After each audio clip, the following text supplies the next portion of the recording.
Hello everyone, কেমন আছো তোমরা সবাই? চলে এসেছি আজকে একটা নতুন ব্লগ নিয়ে। তো সকাল সকাল আমি বেরিয়ে পড়েছি অফিসের জন্য, আর বেশ কিছুক্ষণ দাঁড়ানোর পরেই জানলার পাশে সিটটা পেয়ে গেছিলাম। তো গান শুনতে শুনতে রাস্তার পাশের ভিউ দেখতে দেখতেই আজকে অফিসে পৌঁছে গেছি। বাস থেকে নেমে বেশ কিছুটা হাঁটতে হয়, তারপরেই আমার অফিসের বিল্ডিংটা পড়ে। তো এই জন্য নেমে গেছি বাস থেকে, এবার যাচ্ছি অফিসের বিল্ডিংয়ের দিকে। আর শীতের সময় রাস্তাটা দিয়ে হেঁটে যেতে কিন্তু দারুণ লাগে।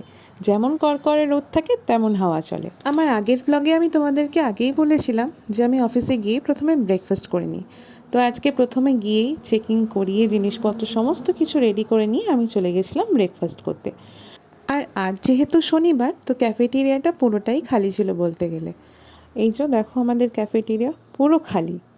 তো আজকে আমার ব্রেকফাস্টে ছিল দুটো মাফিনস।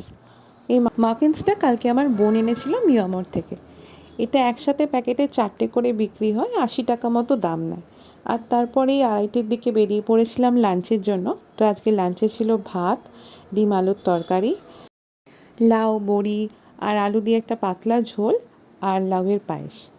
তো লাঞ্চ শেষ করে আবার কাজের দিকে ফিরে গেলাম। তারপর বাড়ি ফিরতে ফিরতে আজকেও মোটামুটি লেট হয়ে গেছিলো। বাস তাড়াতাড়ি পেয়ে গেলেও জ্যামের জন্যই মেনলি লেট হয়। খুব বিরক্ত লাগে মাঝে মাঝে জ্যামে ফেসে থাকতে। চারদিকে লোকজনের ভিড়, গাড়ির হর্নের আওয়াজে কান পুরো ঝালাপালা হয়ে যায়। অথচ লকডাউনের সময় এই জনবহুল রাস্তাটাই এতটাই ফাঁকা হয়ে পড়েছিল যে তখন প্রতিনিয়ত মনে হতো যে কবে আবার সব কিছু নর্মাল হবে। তো এত কিছু ভাবতে ভাবতে বাড়ি চলে এলাম। আর আজকে টিফিনে মা বানিয়েছিল স্যান্ডউইচ।